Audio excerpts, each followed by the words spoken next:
मामला DAV school sector 2 Bhilai का है, जहां शिक्षा ग्रहण करते हुए एक छात्रा पर स्कूल का पंखा गिर पड़ा और उसे आनन फानन में इलाज के लिए अस्पताल ले जाया गया।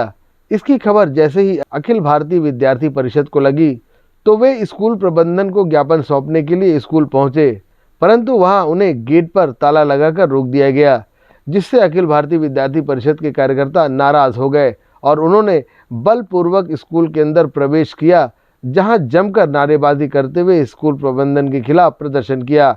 स्कूल प्रबंधन भी काफी देर तक सामने आने से कतराता रहा, जिससे अखिल भारतीय विद्यार्थी परिषद के कार्यकर्ताओं का आक्रोश बढ़ता गया और जब स्कूल प्रबंधन सामने आया तब ज्ञापन सौंपने के साथ साथ स्कूल प्रबंधन को खूब खरी खोटी सुनाई गई और अपनी मांगों का ज्ञापन सौंपते हुए चेतावनी दी गई कि यदि इस प्रकार की घटना दोबारा स्कूल में घटी तो अखिल भारतीय विद्यार्थी परिषद उग्र प्रदर्शन करने को मजबूर होगा और इसके साथ ही स्कूल प्रबंधन द्वारा स्कूल की कमियों को जल्द से जल्द दूर भी किया जाए।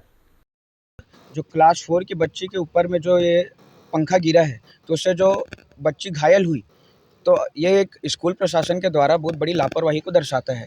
अभी हमने यहाँ पे ज्ञापन दिया है, जो कि हमने कुछ मांगे रखी है। अगर ये मांगे पूर्ण नहीं की जाती है स्कूल प्रशासन द्वारा तो अखिल भारतीय विद्यार्थी परिषद उग्र रूप में प्रदर्शन करने के लिए बाध्य रहेगा। सर, हम लोग यहाँ पे नॉर्मल अपना चुपचाप से ज्ञापन देने आए थे, लेकिन मैडम ने जो हम लोग को यहाँ पे ताला बंद किया गया, फिर मैडम यहाँ पे हम लोग को आधे घंटे तक वेट कराना पड़ी, तो हम लोग भी प्रदर्शन करने के लिए बाध्य हो गए सर। तो इसके कारण हम लोग को प्रदर्शन करना पड़ेगा। विद्यार्थी परिषद को जैसे ये संज्ञान में मामला मिला, हम यहाँ तत्काल रूप से आए और जब हमें पता चला कि एक छोटी सी बच्ची, जो कि शायद इतनी छोटी सी बच्ची, उस पर पंखा गिर जाता है और यहाँ बोला जाता है कि एक छोटी सी चोट तो आई है, मुझे लगता है कि वो इंतजार कर रहे हैं कब किसी की जान चली जाए या कब, क्योंकि पिछले वर्ष की घटना है, यहाँ पे छत गिर जाता है, फिर पंखा गिर जाता है, अब लगता है वो इंतजार कर रहे हैं कि कब बिल्डिंग भी गिर जाए ताकि पूरा काम तमाम हो जाए।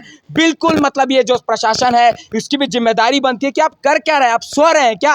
मतलब हर साल हम देखते हैं कहीं ना कहीं स्कूल में कभी छत कभी पंखा, ये हो क्या रहा है? और जब हम यहाँ पे आए उनसे बात करने, सबसे पहले हमें रोका गया और क्योंकि मीडिया के यहाँ बंधु है तो मैं उनसे बोला, उनको भी ताला लगाकर मीडिया को भी यहाँ आने ना दिया गया। तो ये क्या दर्शाता है कि कुछ ना कुछ ऐसी और भी घटनाएं हैं शायद जो बाहर निकल कर वो आने नहीं देना चाहते। जब हम यहाँ पे आए, प्रिंसिपल मैम को आने में आधा से 1 घंटे का समय लग गया और जो उनका रवैया था बिल्कुल भी वो सीरियस नहीं थे, क्योंकि अगर वो सीरियस होते तो तत्काल आते और विद्यार्थी परिषद के सवालों का जो सवाल आज उन पे जो दाग जो लगा है, आज एक एक पेरेंट्स भी चिंतित है। और मैं पेरेंट्स को भी कहना चाहूँगा, आपके बच्चे खतरे में है, क्योंकि कब यहाँ पे क्या हादसा हो जाए उसकी जिम्मेदारी इनकी बिल्कुल नहीं बनती, क्योंकि प्रिंसिपल साहब तो पॉकेट में हाथ रख के बात करते हैं मुस्कुराते हुए, तो मालूम चलता है कि कितने सीरियस हैं वो।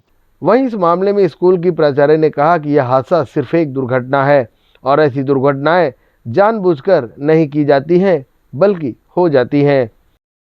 दुर्घटना हो गई, पंखा था जो गिर गया।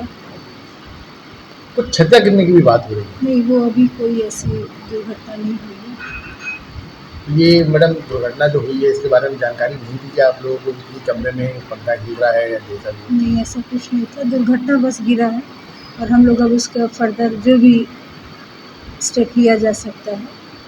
अखिल भारतीय विद्यार्थी परिषद ने ज्ञापन सौंपा है, कुछ मांगे रखी हैं, वो मांगे जायज हैं नाजायज हैं, कब तक पूरी होंगी? जल्दी। जल्दी मतलब मैडम कब तक?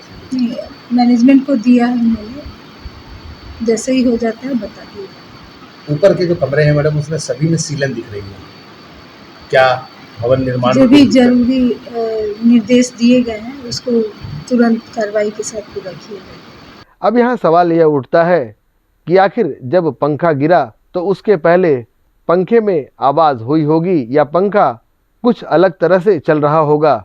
क्या यह चीज़ें बच्चों को पढ़ाने वाले शिक्षक ने नहीं देखी? अब इसे दुर्घटना कहें या स्कूल प्रबंधन की लापरवाही, यह आप ही सोचिए। ब्यूरो रिपोर्ट, राष्ट्रीय चेतना न्यूज़, भिलाई।